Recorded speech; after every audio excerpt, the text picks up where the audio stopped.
Welcome to Blue Grit Radio, the podcast that explores making better cops for a better community. I'm your host, Eric Tung. I've been an active police officer since 2007. We will dive into the aspects of police culture, health and wellness, leadership, and mindset. You'll hear from experts not only from policing, but all industries as they relate to being our best with purpose, passion, and positivity. Join me as we share stories, lessons, and advice so we can all be better for ourselves, our teams, our families, and our communities. Ladies and gentlemen, welcome back to another episode of Blue Grit Radio. Today I'm joined by Katherine Boyle, who is known as the LT's daughter on her social media. So Katherine, thank you for being on the show today. Absolutely. Thank you so much for having me. I'm so excited. We're going to dive right in, right? I want to learn about your background and what it was like being the daughter of a first responder and how that's led to your work now and what you're out there doing. And so such a selfishly involved topic because I have my own daughter now and I frequently think about what her reflections will be like or even the dynamics that I'm not truly fully recognizing as far as what she conceptualizes at a 4-year-old level, right? Like police, and as she starts to learn about that. But yeah, if you can start off, I know I threw a lot at you, but start off by introducing yourself and what your background is like. Yeah, well, first, I actually want to honor what you just said because just the fact that you're open to understanding that your 4-year-old is having her own experiences of your experience as a police officer, I think is huge and really a big part of what I'm doing because a lot of times the awareness isn't there and it's to no one's fault. It's just we don't think about it. These little people exist in our lives and they don't always have the words to express what's going on. Mm. And so just the fact that you have that awareness yourself and that openness to understand that she does have her own experience, I think is huge. And I just want to recognize that and honor you for that. As far as I go, I grew up in Philadelphia. My dad was lieutenant of Special Victims Unit pretty much my whole life. I remember him getting that promotion when I was very, very young, and he stayed there because he was really good at it. He could do a job that a lot of people didn't necessarily want. Yeah. And I don't so, want that job. I've said it before and I'll say it yeah, again, like hats off to folks that do that work. yeah, definitely. It's hard work. I definitely could not do it. So he was there up until retirement. He retired at 28 years, and I for a long time I didn't really know what he did or understand what he did. I remember I tell this story. I have like a very vivid memory of every time he would leave for work because sometimes we would be home for that experience. My mom would, kiss him goodbye and say, "Be careful."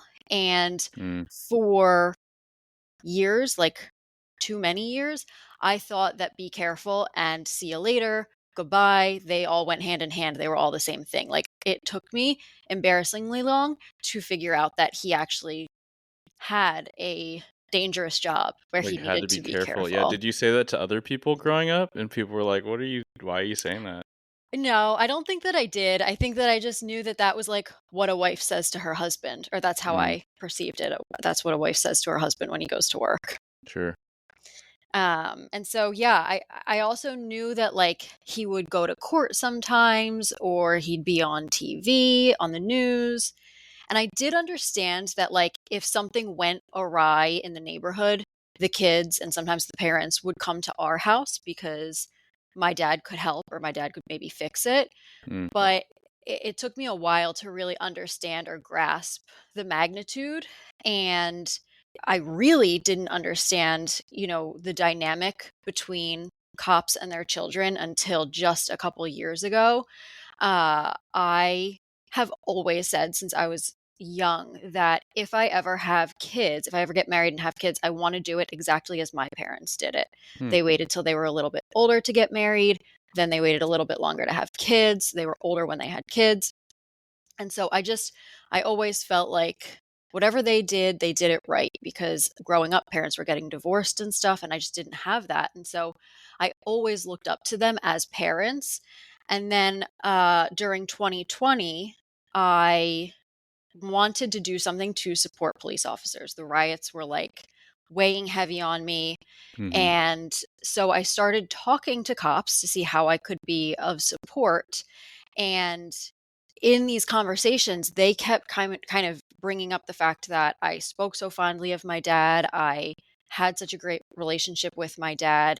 And it kind of opened my eyes to this idea that cops and their kids don't always have such a great relationship. Yeah. And it doesn't have to be like, the cop is an alcoholic or struggling or going through really intense trauma and things like that. It can be small things, to your point.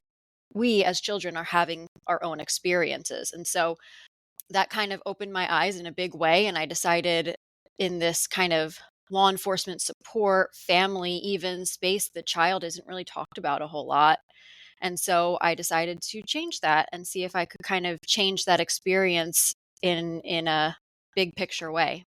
That's fantastic. Thank you for sharing that, and shout out to your folks for keeping it together and having this role modelship. I mean, it is kinda sad, like, there's not a whole lot of even my friends outside of law enforcement that would say, yeah, their parents are exactly what they wanna model for their kids. I mean, it's not no one's perfect, but at the same time, like, this day and age, like, I come from a broken home, and my wife comes from a broken home, and that's informed us in these positive directions, but we have our own little baggage items that we bring along when we show up for our daughter in a certain way or for each other that we sometimes talk through and recognize. But yeah, I mean, such a big thing for a first responder family, and shout out to first responder families. Like we talk about that Mhm. here and there, but at the same time, I don't think we really bring enough light to it, which is exactly why I love that you're on the show today, because we know that the family does a hard job when the first responder is doing a hard job. But like, what Yeah. does that really mean, and how big are those ripples at times when you go home? Yeah, and it's such an important conversation to just start having. And I think that things are turning a bit and we are starting to have more conversations around mental health and proper coping skills and things like that, which is fantastic. And I'm really excited and honored to be kind of part of that conversation. Yeah. Have you been able to identify some of the things, some of the main tenets that your parents were able to do or work through or continue to build upon that allowed for you to have that experience? Because your dad, I mean, came from one of the most, I think, arguably the most difficult roles, right? Like special victims, that's a Mhm. branch of law enforcement that a lot of us don't want to enter into because it really does make you question humanity in such a way. And I've said this on recording, I've said it off recording, but especially since having a kid and a daughter, I'm like, I don't know if I could manage, like, just knowing myself and knowing how I process my feelings and how I process trauma, especially maybe the cumulative amount that I've experienced in different ways in the career. I just Mhm. don't want that for me or for my family. And so again, I say it with the most utmost respect for those that do, but yeah, that's a lot. That's a big burden. So, And he did it with 3 young kids, 2 of whom were girls. And I should also mention in Philadelphia, because we're such a big police department, special victims is actually split in two. One is like sexual assault, and the other is children and at risk people. So, like the elderly and stuff, mhm, handicapped. And he actually primarily oversaw the children and at risk people mm, pillar. I think so. One thing that I always have to mention, because I think this is a big piece of it, and it's not necessarily something that everyone can do, which is he became a cop when he was 31. mm, So he entered the academy with a very well established identity, just sense of what he wanted in life. He already went into the academy knowing that he wanted his family to be his priority whenever, he had a family. mhm, And he also went to school and got his bachelor's degree in the mental health field because that was the field he was going to go into. So I do think that some of those things may have served him. He's not sure if they did or not. I think that they may have, but I think as a unit, my parents were incredibly intentional with everything that they did. So again, when they decided to have a family, they also decided together that the family was going to be their number one priority. And when they started having kids, my mom decided that she wanted to be a stay-at-home mom. So then that added in a layer of we have to be intentional about our finances. So they had to do that. And I think that their intentionality with their core family values at the forefront is really what served them and us as their children, in addition to a really solid relationship and foundation prior to having kids. They were together for a long time. My mom knew him before he was a police officer. She supported him, through the academy and everything. So I think their strong relationship prior to all of this also had a really big role in everything.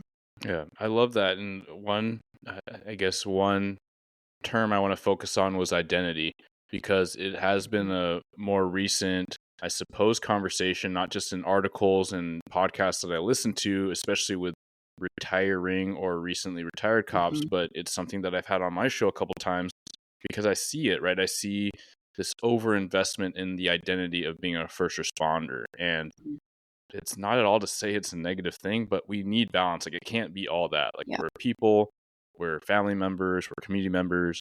This is a profession unlike many others that does lead and prevail into other aspects of your life, but it can't be the only thing. So I love the fact that your dad was able to lean on his identity as a person before becoming a cop, right? As like a legitimate adult at 30, because I Mhm. was a much more legitimate adult at 30 than I was at, Yeah.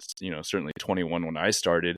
Mhm. But at the same time, I really love the intentionality, right? So that other I word that's super huge, but your parents partnering and Mhm. diving in and having that whole partnership and talking through the different implications of this career and what that mean for your family.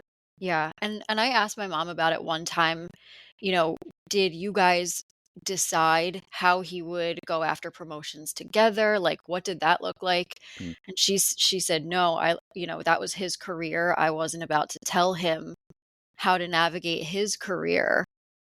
However, he had those family values himself, and he took that upon himself to kind of almost take promotions as they would serve us, mm. more so than anything else." Yeah, that's very cool. Are there things that maybe it was rose-colored glasses as a kid? I mean, that I think that's very impactful for a happy, healthy, like peaceful upbringing. But are there things now as an adult, as you interact with your parents that they've reflected on, especially from the first responder perspective, that maybe they're happy that didn't really permeate into your purview as a kid?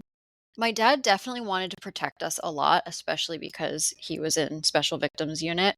And even to this day, I try to pick his brain as much as I can, and he'll still, like, there's some things that he won't go into too much detail about, or he'll try to kind of protect me from. Um, but he, honest to God, he would come home and I wouldn't have known that he had had a hard day.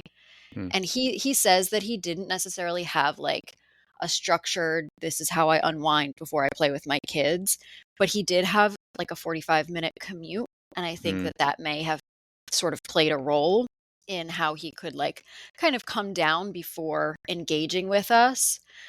But I feel like it's kind of a boring answer, but I truly, and I rack my brain, and I don't know, if you ask my siblings, maybe they would have different stories to tell or different experiences. I know my sister is older than me, so she remembers a lot more. She was just older for a lot of these experiences, so she remembers a lot more. I really do feel like it was, I said this on a podcast one time, it was like very Beaver Cleaver. No, there's nothing wrong with that. I think that's the goal, right? Is that Mhm. stability and that security, especially with him working special victims. Now, was there a degree growing up where you felt like he was more protective than your friends' parents, or was it kind of in the normal range? So this is actually a really interesting nuance to our family, I guess.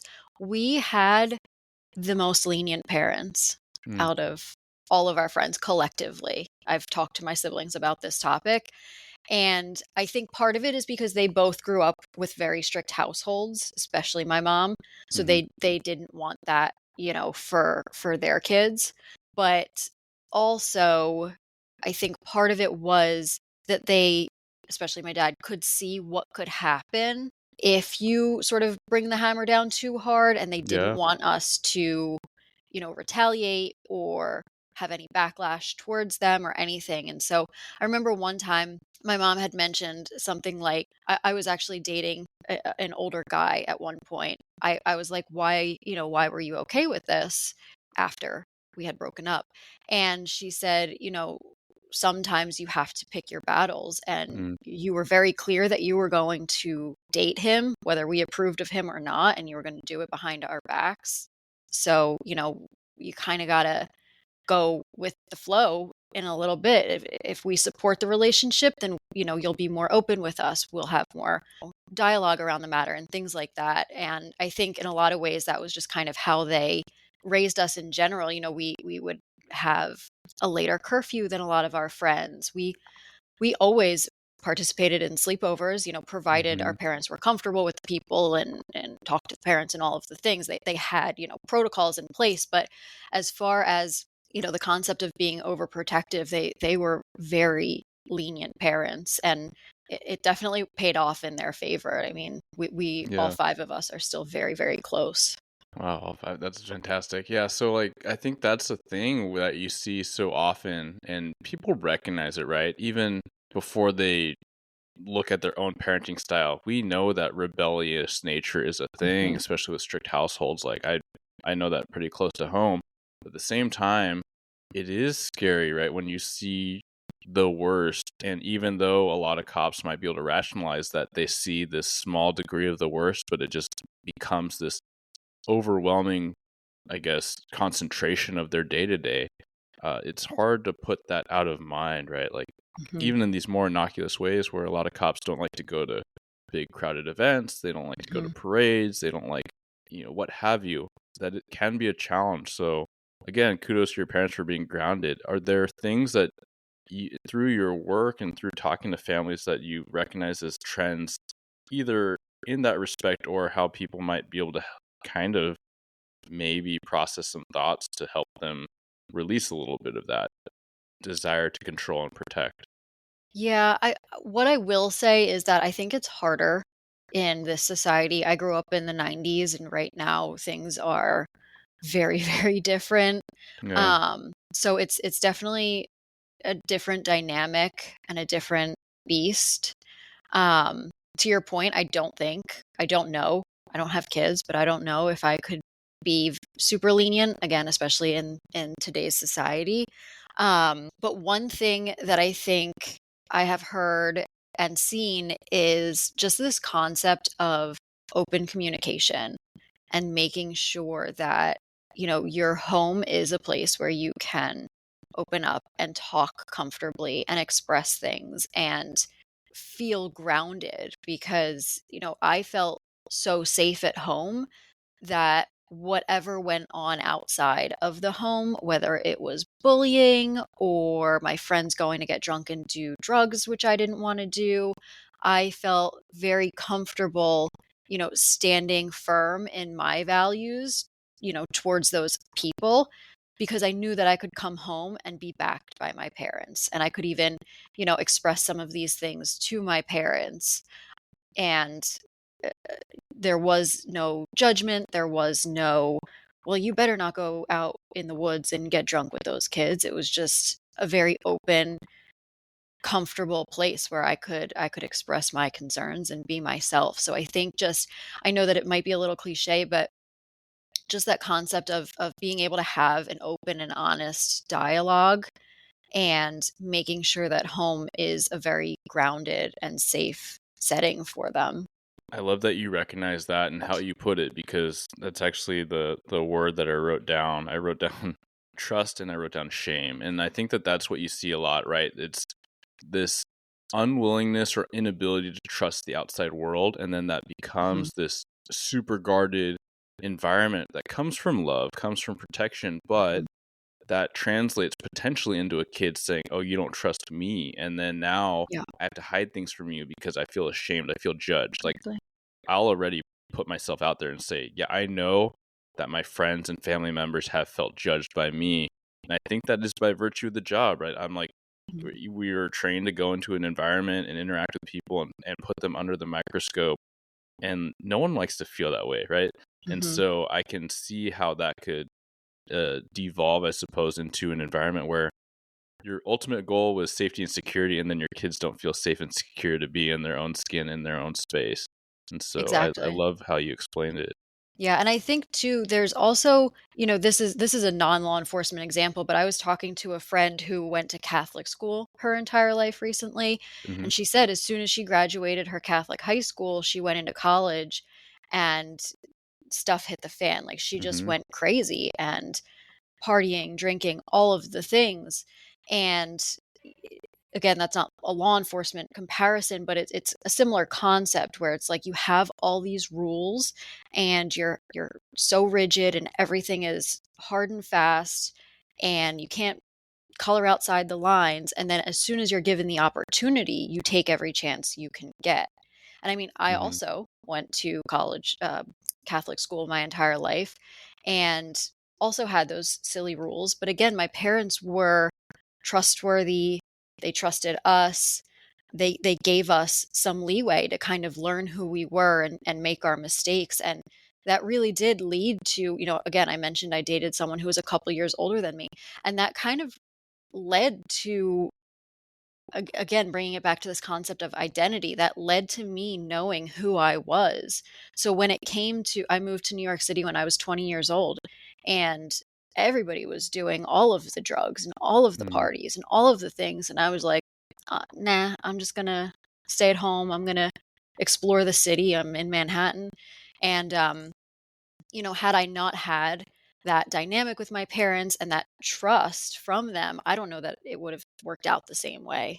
Yeah, and that's something that my wife and I have talked a lot about, where we want our home to be the space, right? And so hopefully we set it up right over the next 10 so years, where if our daughter finds herself in that situation, right, whether she's experimenting with something or she's in a situation where the driver is experimenting with something, like, there should hopefully be very little apprehension to, like, calling mom and dad, because I'd rather be there where it's safe, safe from this situation, safe from judgment, and we can deal with the implications later. But, like, Yeah. that's our ultimate goal. And sometimes I find myself being a little stern. I'm like, man, I really want to make sure I'm building this foundation where it's not all super scary out there, and it's also not, and I'm also not super scary, kind of Yeah. situation. Yeah, definitely. And Yeah. again, kudos to you guys.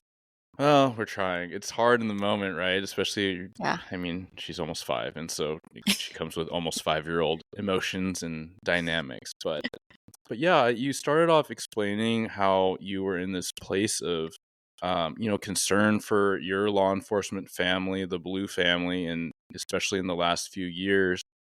Tell me about how that manifested in generating, like, what you're working on now with, your Instagram handle is the LT's daughter, and I don't know if that's what came first, but if you can kind of expand upon that. Yeah, so it didn't. It actually, what came first was the working term, the courageous ones. And so what happened was my whole life, I respected law enforcement, obviously. My dad was a police officer. All of my uncles are police officers, and most of my cousins are too. Oh, wow. And so I grew up around them and always had the utmost respect for them. And when I got to be an adult, again, I was living in New York City. I lived there for 12 years. And I always found myself wanting to show my support to law enforcement. And I would thank officers on the street. I would be respectful to them. And I wanted to do more. So I would like find myself Googling, how can I support police? And, I would get results like donate here, donate there, this foundation, that foundation. And I was like, cool, that's all well and good. But I want to like be boots on the ground with them. I want them to know and understand that I'm a civilian who like has their back. And I couldn't find anything. Fast forward, 2020 happens, and the like I mentioned, the riots were just horrendous. I mean, Mhm. pretty much everyone I'm close to in my family is retired at this point. But for me, I couldn't understand like the disconnect between my social media friends, my real life friends in New York. Like how can you hate these people so much when they're literally people? Like I would see these people that I called my friends posting on social media about the interactions that they're having, and to me, the cop that I'm looking at is someone's son, daughter, mother, Yeah. father. Like I didn't even see cop. And so I couldn't understand it, and I couldn't sleep at night, like, it was keeping me up, and one night I just had this literal light bulb moment where I was like, "What if I offer these people a platform where they can come and discuss what they're going through, decompress before they go home to their families, discuss tips, tricks, things like that." And I sort of likened it in my mind to a Facebook community because I know that I have benefited from Facebook communities. And so that was my like initial thought is some sort of community on a private platform. And so that's when I decided, okay, I better do some research because I Mhm. don't know that these people are even going to want that.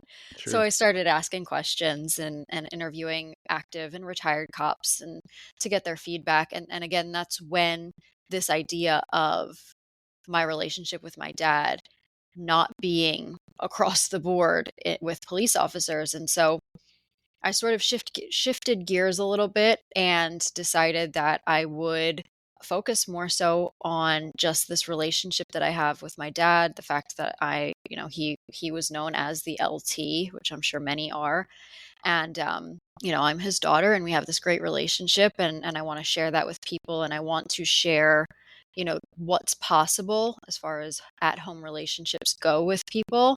That's when and where I switched over from the courageous ones to the LT's daughter and this concept of beyond the uniform events. And I'm still working on the community concept. Mhm. It's sort of I'm rethinking it, I'm revisiting it because I do think that there is a place for it, but I did initially kind of scrap that idea.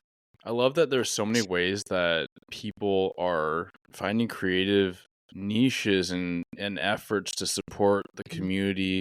Shout out to the Blue Hero Project locally, right? There's Mhm. a law enforcement family that just goes around and just delivering little treats and goodies and cookies, and it's like these little things, and right. So when you talk about your events, tell me more about that. Yeah, so I've hosted several events. Mostly more like educational. I bring in speakers to talk about different ways that you can decompress, different communication tools, ways that you can operate, as a team, as a spousal team to, handle things at home and stuff like that.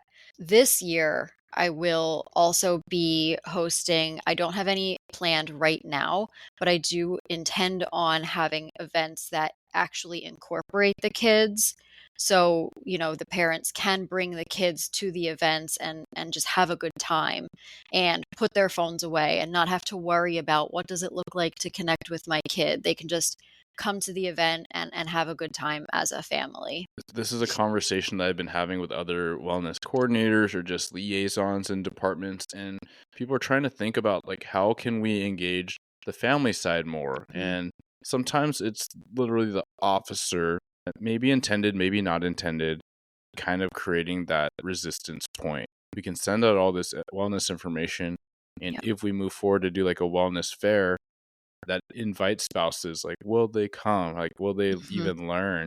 Are those dynamics that you've kind of navigated, or are you able to kind of work around that because anyone can reach out, maybe even from the family side to attend one of your events? I think, yes, I have. I would say overwhelmingly the spouse has reached out and signed either themselves or the police officer up for the events. Mm, And that's kind of where this idea of doing the more experiential events came from because I love dealing with the spouse. I love working with the whole family.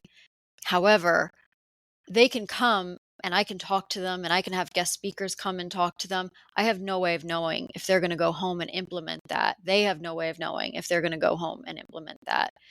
And so that's where this concept of just come and you'll learn the tools by proxy, but also you can come and have a good time and your kid's going to walk away with a great memory that they'll remember. Like, mom and dad took me to this really fun event at the precinct, or this really cool bowling event with all of his cop friends and the other cop kids that I got to hang out with. So whatever it is, I think, it's there's obviously a huge need for the education and the explanation and the tools and the tips and everything. But I think implementing some of those things is where we can kind of fall off. And I can speak to that too as a civilian.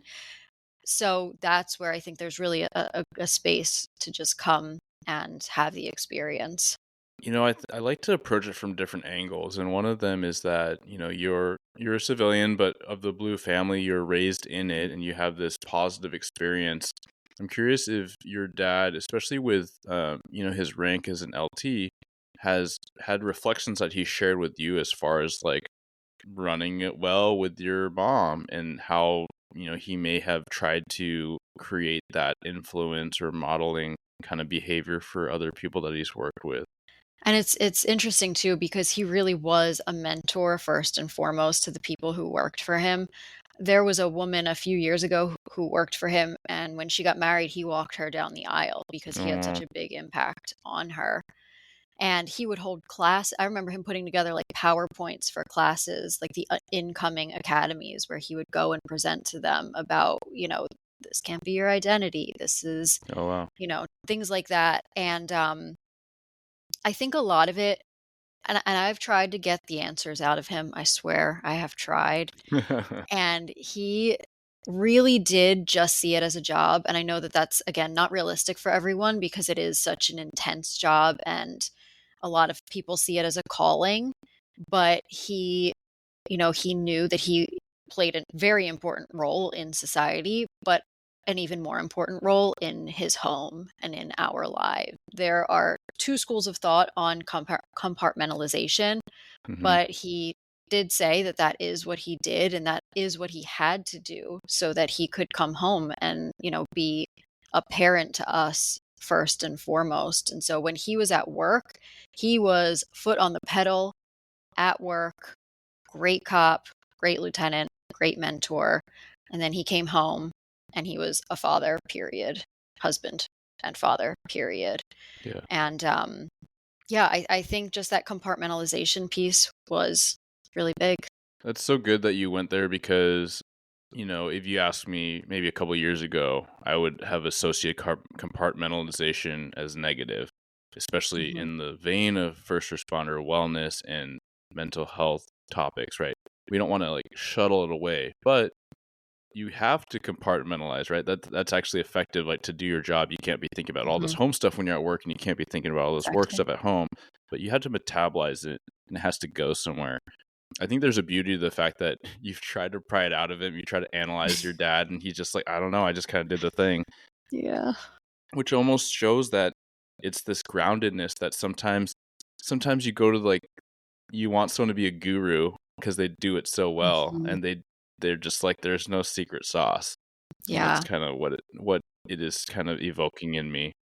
Yeah, that's pretty much exactly what it is. He's like, there's no secret sauce. You just kinda you gotta do what you gotta do. And I will say again, this was the 90s and 2000s, so things have changed. We also didn't have communication with him when he was at work. Like Mm, if we wanted to talk to him, we couldn't. So he really didn't have to split his time or worry about getting phone calls because I got detention or like anything like that. He really did have the freedom to be work, work, work when he was at work. And then again, when he was at home, they couldn't contact him. He was at home. And I do think that that was a pretty big part of it too, maybe. That again might not translate right now, but it also goes to show the importance of the concept of boundaries And I Mhm. know that they're obviously very hard, especially in today's society when everyone can reach you at the touch of a button. But I think that, he had built-in boundaries basically. And I think that that's another really important piece of the puzzle. What about things like overtime, right? I think about, especially a metropolitan agency like Philly and the amount of crime and then working as a supervisor in investigations and the call outs and just casework. Is that something that you remember as far as like how much he was at home, or did he just make it up, as far as intentionality when he did get called away and then came back? I think he was always a very strong presence when he was at home. So, yes, he definitely made it up. He also did whatever he could not to take on overtime. So, Mm, obviously, as lieutenant in Philadelphia, he had to take on overtime sometimes. He had to step up, he had to do things. And that was the overtime he would take on: intense cases, covering for people, whatever it was. If it was optional overtime, it was a hard no, unless there was like a reason that he needed to do it. I don't know, bills or whatever, but like we never did anything that would make him rely on overtime, financially speaking. And so he was very, again, intentional about, the overtime that he would take on, because there was a lot of overtime that he would have no choice. mm, As lieutenant, he would have to take on some overtimes. So he didn't want to be out of the house any more than he needed to be. And again, I touched on this in the beginning. My mom was a stay-at-home mom, so financially speaking, we all went to Catholic school. They mhm. had to be super intentional about the money piece too. That's such a big thing, and I think we all recognize this, so we don't need a holiday movie to remind us that, like, kids just want parents to be around more, and they Yeah. want them to be present, and so there is that. I I struggle, and I'll put, I'm raising my hand, like, I'm in admission that, especially with the social media efforts that I have, like, I'm on my phone way too much around my kid, like, that is Mhm. something I do feel guilty for, and I'm trying avidly to improve in, and oftentimes that I'm on call, having the work phone next to me inspires me to want to check my email and look to see if I got Mhm. texted, right?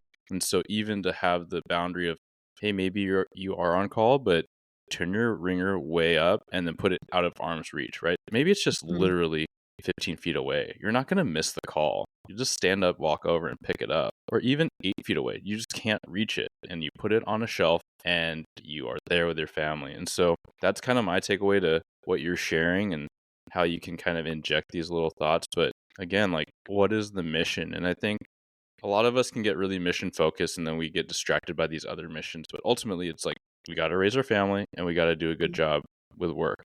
But these days, there is more overtime and ability, and it's like valid work too. It's not just like signing up for Yeah. random gigs, but it's like for those that work cases or those that want to staff the street, it is never ending if you don't put a boundary or a cap on it. Mhm. So, yeah, I appreciate you sharing that angle. Yeah, definitely.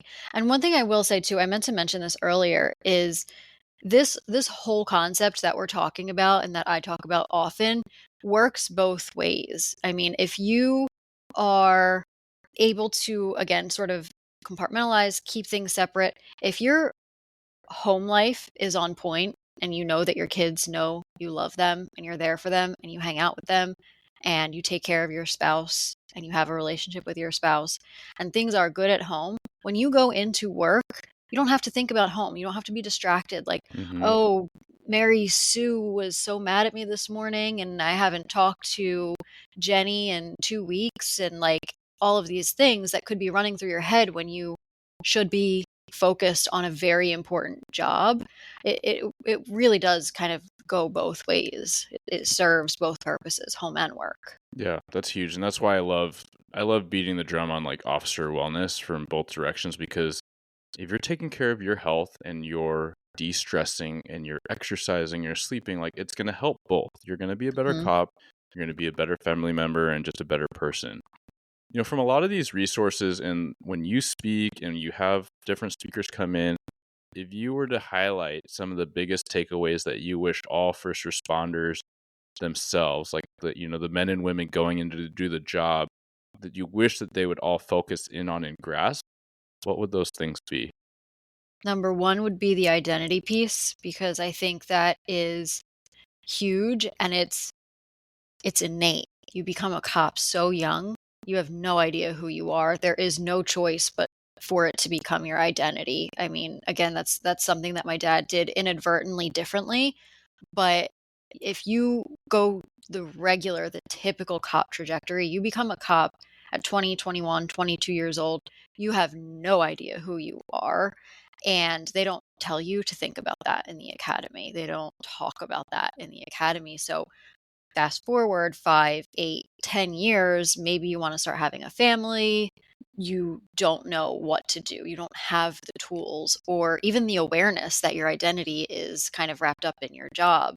And then fast forward even further to, and this is a whole nother topic and conversation, but fast forward even further to retirement, and that brings on a whole nother slew of issues. So I think the first piece is really that identity piece and just knowing who you are at your core, understanding what your values are, and they may grow and evolve, but understanding that and understanding that that pillar of your life needs time and attention and reflection and active effort and thought is so huge. And it seems silly, I think, at 21 years old, because when I was 21 years old, I'm not the same person I was at 21, Yeah, and I never agreed. would have thought about any of this at 21. And so just that awareness and understanding, I think, is probably the biggest thing. And I listened to one of your episodes recently, which was about families. And you and your guest had mentioned the concept of having friends outside of policing. And Mhm. that's something that is not very common a lot of times, and it's something that was huge in my upbringing, in my youth, in my family, and in my dad's life.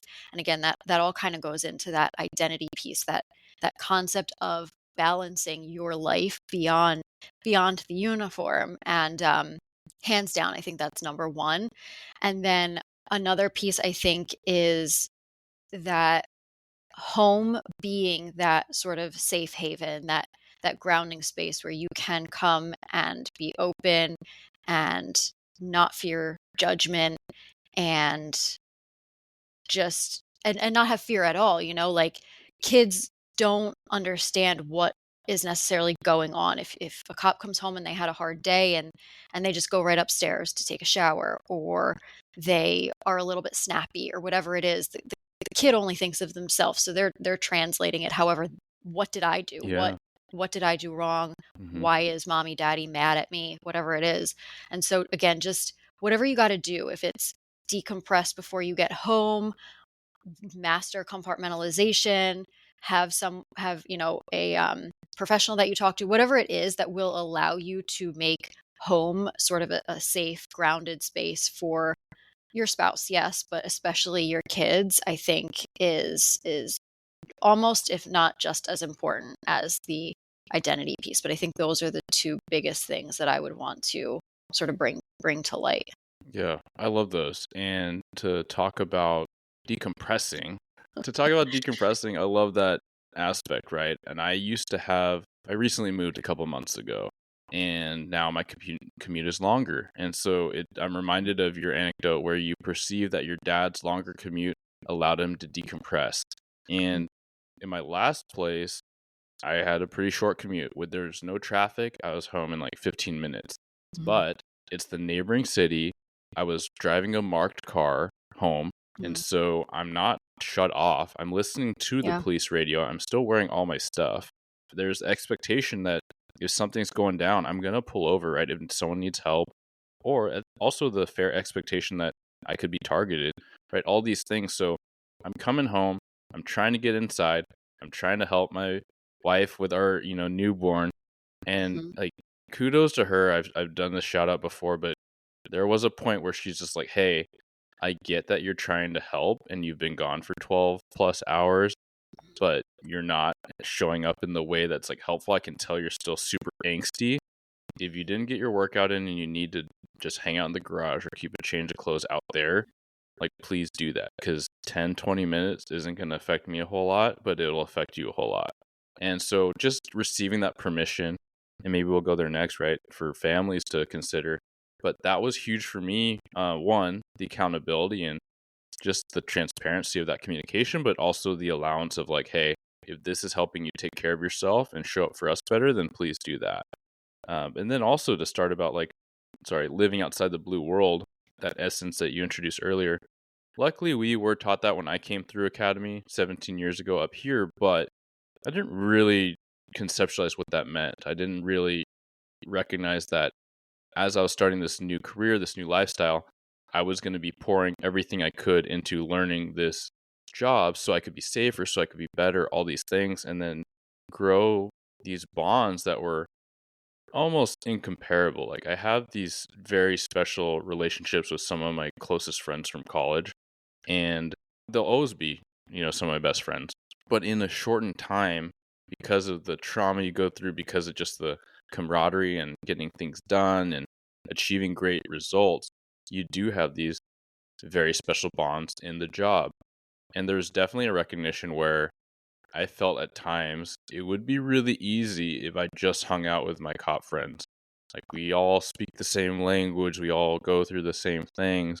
And there was actually recognition where I was like, man, I don't even want to go hang out with this group right now, but it means I need to. And there have been times where I hung out with more of like my fringe outside of my core group, I suppose, of non cops, where I felt a little socially awkward. And that's not me, but I just offer that to say, hey, if you're feeling that way, give yourself grace, but it's also that discomfort that you need to lean into. And it just shows like how conditioned we can be in this little really tight community that has a lot of amazing things. But at the same time, when we go back to identity, it's not just that. So we gotta pry ourselves out and go to those social functions that maybe might not be our top choice things to do, but we need to be around normal people talking about normal things to help ground us again. Yeah, and again, just bringing it back to that concept of balance. You need to have you exist in the outside world even if you don't feel like you do. So you need to have a foot in the outside world where you can be able to hang out with civilians and shoot the shit with the civilian friends that you have. Because again, in the bigger picture, in the grand scheme of things, you're going to need that in a few years. Maybe it isn't until retirement, but you're going to need it. And, there is something super special about being surrounded by the Blue family and the people who understand the nuances that come with the job. There's no denying that or arguing that because there are a lot of nuances. No one else, has to put a gun on their hip before they go to work. Like that is not normal. So yeah, having that support system and that again blue family around you is huge, and there's no doubt that you need that you need people to understand where you might be coming from any given day, but you need the other side of the coin too. You really do need to be able to kind of do both for you and for your family. Yeah, that's huge. And that's a good reminder. I think it was about a year ago my wife said that. She's like, do you ever kind of stop every now and then and think about the fact that you won't even leave the house without your vest on and a gun? Like, Mhm. she's like, that's not normal. Just and we've been together for over a decade, but for her to actually take that moment and reflect, how does that affect her psyche day to day when I'm gone? And Mhm. granted, like I work at desk most of the time, but like I think it is important for people to think about that when they're listening, or family members to think about that when they're listening. Yeah, just that awareness. Like it is this hovering stressor that we need to acknowledge, right? It's not to say overly stressed, but just it's there. And so maybe that's a great transition into asking in the next point of this series, I suppose, is that what are the takeaways that you would encourage law enforcement, let's say spouses first, and then we'll go to kids, but like the real points that you'd love to drive home for them. For spouses, so I mean, you already said kudos, but kudos to your wife because I think that, and I can again speak from experience with my mom, having the counterpoint, that balancing element, that support system who can say, I'm stressed to the max. I've been home with the kid or the kids all day. I'm ready to pull my hair out. I haven't showered in 2 days, whatever it is. But I also understand that you need to go take 20 minutes in the garage is huge. And just being able to have that open communication back and forth where the spouse is comfortable to address things like, I can tell that you're not okay right now, so you should go take 20 minutes. I can hold down the fort for another 20 minutes. I mean, I think that that could be life changing for literally everyone involved. So I think for spouses, just being able to do that, and I can't imagine, again, I don't have kids, but I can't imagine how hard that could be for them. But I think that it will better the entire family experience. So whether, you need to, again, have a professional or have someone that you can talk to sort of build these tools in your own toolbox, I think is massive. And that's something that I have talked about in some of the events that I've hosted, where it's like, this is how you as the spouse can be a support system. And yeah, I think that that is just a huge element, because it's so easy to get wrapped up in all the things that you're dealing with. And, no one's to say what cop spouse is experiencing is more important than what non-cop spouse is experiencing, and whatever. It could get into a battle of that, but it's not about that. It's about what is best for our relationship and our child or children's well-being. And so just being able to, as two adult humans, have that conversation where it leads to that cohesive relationship, I think is everything. And then for the children, I think that's that's intense. I think the biggest thing is, even though it's really hard right now, I can't imagine. Again, I've had cops reach out to me that, their kid is getting bullied at school because their parent is a cop. And Mhm. I can't imagine the different dynamic.